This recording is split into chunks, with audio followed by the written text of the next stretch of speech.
My name is Rishika Patel and I welcome you all to Rau's academy. दोस्तों, आज हम 73rd constitutional amendment को detail में पढ़ने वाले हैं। 73rd कॉन्स्टिट्यूशनल अमेंडमेंट के थ्रू पंचायती राज इंस्टीट्यूशन को कॉन्स्टिट्यूशनल स्टेटस दिया गया। ग्रास रूट लेवल डेमोक्रेसी की फाउंडेशन इस्टेब्लिश की गई। नाउ इसी 73rd कॉन्स्टिट्यूशनल अमेंडमेंट के थ्रू कॉन्स्टिट्यूशन में एक नया पार्ट ऐड हुआ, पार्ट 9, जिसको टाइटल दिया गया द पंचायत, एंड कुछ नए आर्टिकल्स इंट्रोड्यूस हुए। आर्टिकल 243 से 243O जो कि डील करते हैं इस पंचायती राज इंस्टीट्यूशन से।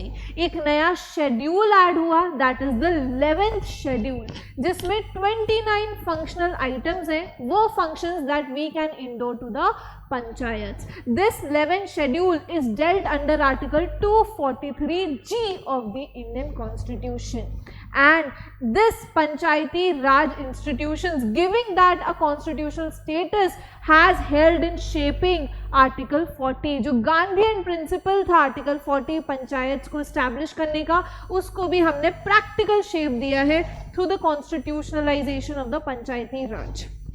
नाउ कुछ सेलिएंट फीचर्स पढ़ते हैं इस 73rd कॉन्स्टिट्यूशनल अमेंडमेंट की। पहला फीचर ग्राम सभा। ग्राम सभा में वो सब लोग आएंगे जो कि विलेज में इलेक्टोरल रोल में शामिल है, मतलब electoral roll of the village में जो भी लोग हैं वो सब ग्राम सभा का पार्ट होंगे। जो भी पावर्स एंड फंक्शंस है ग्राम सभा की वो स्टेट लेजिस्लेचर डिटरमाइन करेगा। सो ग्राम सभा is consisting of the people that are enrolled in the, that is there in the electoral roll of the village. Now 3-tier system को स्टैब्लिश किया गया 73rd कॉन्स्टिट्यूशनल अमेंडमेंट के थ्रू, मतलब uniformity लाई through out India. पंचायती राज का अब जो है वो 3-tier सिस्टम होगा, एक विलेज लेवल पे, इंटरमीडिएट लेवल पे एंड डिस्ट्रिक्ट लेवल पे। सो 3 लेवल्स पे जो है वो पंचायत को देखा जाएगा, village level, intermediate level and district level. ये जो इंटरमीडिएट लेवल है ना, ये उन स्टेट्स में नहीं होगा जहाँ पे 20 लाख से कम की पॉपुलेशन है, वहाँ पे इंटरमीडिएट लेवल की ज़रूरत नहीं है। अदरवाइज जो है वो ये 3-tier सिस्टम मॉडल जो है वो हर जगह चलेगा। क्यों लाया गया? ताकि यूनिफॉर्मिटी लाई जा सके थ्रू आउट द कंट्री। ठीक है। Elections of the members and the chairperson.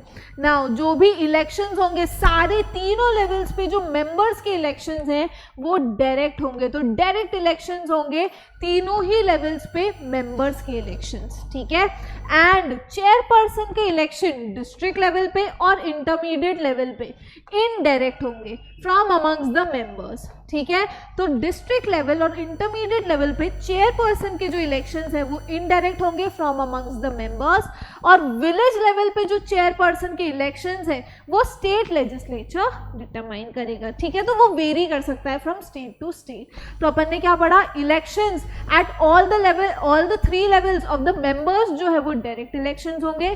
Chairperson की बात करें तो डिस्ट्रिक्ट लेवल और इंटरमीडिएट लेवल पे जो चेयरपर्सन है उनके इलेक्शंस इनडायरेक्ट होंगे from amongst the members, and village level के चेयरपर्सन के जो इलेक्शंस हैं वो स्टेट लेजिस्लेचर डिटरमाइन करेगा। तो it can vary. Now reservation of seats, SC and ST को सीट्स रिजर्व की जाएंगी इन प्रपोर्शन टू पॉपुलेशन। उनकी पॉपुलेशन के प्रपोर्शन में सीट्स को रिजर्व किया जाएगा for the STs and the एससीज।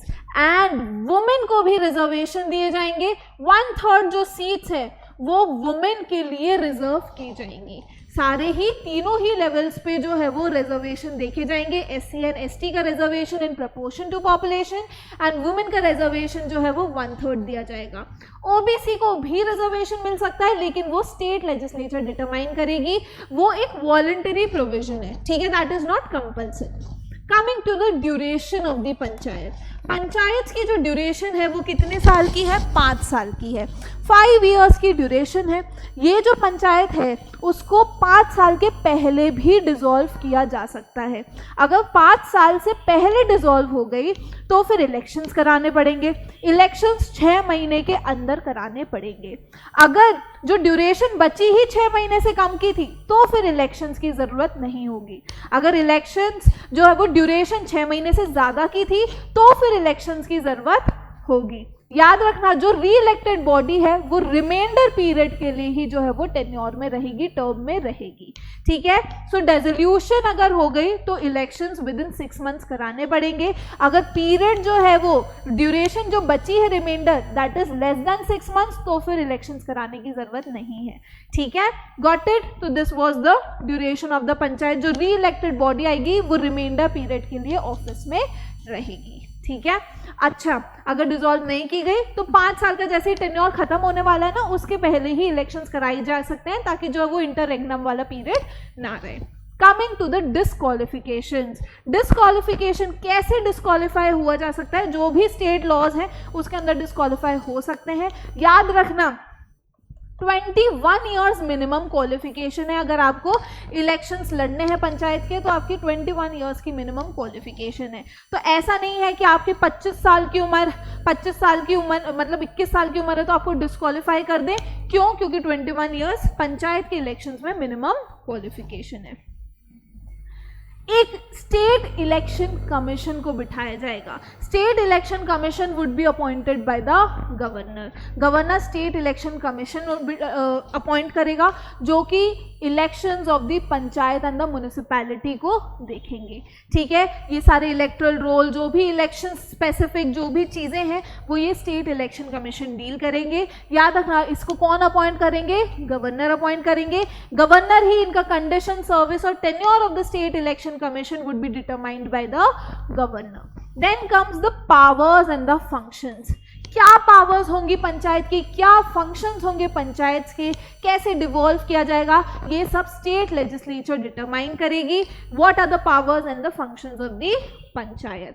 एक finance commission, state finance commission को भी स्टैब्लिश किया जाएगा जो कि देखेंगे कि कैसे जो है वो जो नेट प्रोसीड्स ऑफ टैक्सेस है वो कैसे डिस्ट्रीब्यूट किया जा सके between the state and the panchayat. तो ये जो डेवल्यूशन है फंड्स का वो इंश्योर करने के लिए there would be appointment of a state finance commission as well. अब ये सारे थे फीचर्स कि एक स्टेट फाइनेंस कमीशन होगा, कैसे पंचायत को फंड डिवॉल्व किए जा सके, कैसे पंचायत खुद के जो है वो अपनी रिसोर्सेज को स्ट्रेंथन कर सके, पैसे रेवेन्यू जनरेट कर सके, स्टेट फाइनेंस कमीशन का काम। इलेक्शंस कौन करवाएगा पंचायत के? State election commissioner. State election commission कौन अपॉइंट कर रहा है? गवर्नर अपॉइंट कर रहा है। जो भी तीनों लेवल्स पे जो मेंबर्स हैं डायरेक्टली अपॉइंटेड, डायरेक्टली इलेक्टेड होंगे। जो डिस्ट्रिक्ट लेवल और इंटरमीडिएट लेवल के जो चेयरपर्सन हैं वो जो है वो इनडायरेक्ट इलेक्ट हो रहे हैं। विलेज लेवल पे स्टेट लेजिस्लेचर डिटरमाइन करेगा। यहाँ पे रिजर्वेशन भी हो रही है सीट्स की। एसटी एंड एससी को रिजर्वेशन मिल रहा है इन प्रोपोर्शन टू पॉपुलेशन, और जो वुमेन का रिजर्वेशन है दैट इज 1/3। ठीक है, ग्राम सभा होगी। ग्राम सभा में विलेज के जितने भी लोग हैं जो कि इलेक्टोरल रोल में पार्ट है वो सब ग्राम सभा का हिस्सा होंगे। उनको भी पावर्स एंड अथॉरिटी, क्या पावर्स एंड अथॉरिटीज होंगी वो स्टेट लेजिस्लेचर डिटरमाइन करेगी। ठीक है, सो 3 टियर सिस्टम होगा, village level, district level and intermediate level पे। ड्यूरेशन जो है वो 5 साल की होगी। अगर जो है वो पहले ही डिसॉल्व हो गई और 6 महीने से कम का ही टाइम बचा हुआ है नई पंचायत के लिए तो फिर इलेक्शंस नहीं कराए जाएंगे। लेकिन अगर 6 महीने से ज़्यादा का टाइम बचा है तो फिर इलेक्शंस कराए जाएंगे। ठीक है, और जो भी री इलेक्टेड बॉडी होगी वो रिमाइंडर टेन्योर के लिए जो है वो ऑफिस में रहेगी। ठीक है, डिस्क्वालिफिकेशंस की बात करें तो डिस्क्वालिफिकेशन जो भी स्टेट लॉज के अंदर डिस्क्वालिफिकेशंस हैं वो जो है वो यहाँ पे भी एप्लीकेबल होंगी। ठीक है, सो आई होप आपको जो सेलिएंट फीचर्स हैं पंचायती राज के 73rd कॉन्स्टिट्यूशनल अमेंडमेंट के वो समझ आ गए होंगे। लेकिन अब आप कुछ इश्यूज देखो। इश्यूज क्या है पंचायत में? पहला, फंडिंग का इशू है, lack of adequate devolution to the PRIs। क्या चीज़ें डिवॉल्व नहीं कर रही। अभी आपने देखा कि स्टेट लेजिस्लेचर बहुत सारी चीज़ें डिसाइड कर रही है। सो दैट मीन्स 3 Fs का डिवोल्यूशन नहीं हो रहा है।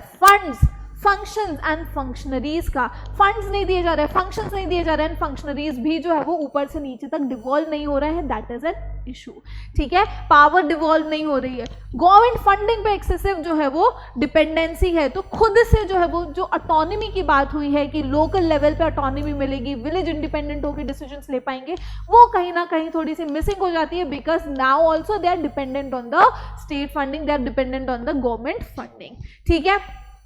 एक और इशू भी आता है फंडिंग से ही related, tied nature of the funds. अभी जैसे बोला कि ये पैसा यहाँ से नीचे डिवॉल्व करना है, लेकिन उसमें भी कुछ पैसा होता है जो कि टाइड होता है, टाइड इन द सेंस कि उसमें बोल दिया जाएगा कि आपको ये पैसा वाटर के लिए खर्च करना है, ये पैसा रोड के लिए खर्च करना है, तो उनके पास खुद की ऑटोनॉमी नहीं है, वो टाइड है, उन्हें उसको वो पैसे को वहीं खर्च करना पड़ेगा, ठीक है। सो ये भी एक इशू आता है, इंफ्रास्ट्रक्चर का इशू है। अब अपन ने देखा कि ठीक है आपने रिजर्वेशन दे दिए वुमेन को 1/3 ताकि जो है वो वुमेन एम्पावरमेंट हो सके, लेकिन एक इशू आता है सरपंच पति का इशू आ रहा है कि एक्चुअल में क्या वुमेन एम्पावरमेंट हो रहा है, क्योंकि वुमेन को रिजर्वेशन मिला तो वुमेन खड़ी हो गई, लेकिन उसके बिहाफ पे जो डिसीजंस है उसका हस्बैंड ले रहा है, सरपंच पति का कॉन्सेप्ट आया। विलेजेस में बहुत ज़्यादा कास्ट रिडन सोसाइटी है, विलेजेस में तो और ज़्यादा ये कास्ट सिस्टम प्रेवलेंट है, तो अगर ST and SC को रिजर्वेशंस मिल भी रहे हैं, लेकिन स्टिल जो विलेजेस जो लोकल विलेजर्स है वो शायद उनकी इतनी बात ना माने, वो अथॉरिटी ना समझे, तो ये सारे जो भी इशूज़ हैं ये हमें प्रॉब्लम दे रहे हैं in the panchayat as well. क्या किया जाए, एक तो फंडिंग, ये जो स्टेट लेजिस्लेचर को जो फंड्स हैं, फंक्शंस हैं, फंक्शनरीज को डिवॉल्व करने की ज़रूरत है। जो 29 फंक्शनल आइटम्स 11 शेड्यूल में मेंशन्ड है उनको पंचायत को इंडो किया जाए, राइट, कंपलसरी प्रोविजन के अंदर डाला जाए, ताकि जो है वो गवर्नमेंट ये जो फंक्शंस है वो एक्चुअल में पंचायत को दे दे। पंचायत को खुद के भी रिसोर्सेज को जनरेट करने की ज़रूरत है, ऐसा नहीं है कि सिर्फ पूरा स्टेट पे डिपेंडेंट रहे, खुद के रिसोर्सेज, फॉर एग्जांपल टैक्स लगा सकती है, टोल, फीस, फाइन्स वगैरह लगा के जो है वो अपना रिसोर्स रेवेन्यू जनरेट करे। इंफ्रास्ट्रक्चर जो है वो बेटर करने की ज़रूरत है, कैपेसिटी डेवलपमेंट करने की भी ज़रूरत है। सो आई होप आपको ये Panchayati Raj institution 73rd constitutional amendment salient features क्या थे, कौन कौन से आर्टिकल्स हैं, आर्टिकल 243 से 243O, 11 शेड्यूल आर्टिकल 243G में है, कौन सा पार्ट 9 है, ठीक है, ये सब आपको समझ आ गया होगा। थैंक यू एवरीवन, पढ़ते रहिए, ऑल द बेस्ट।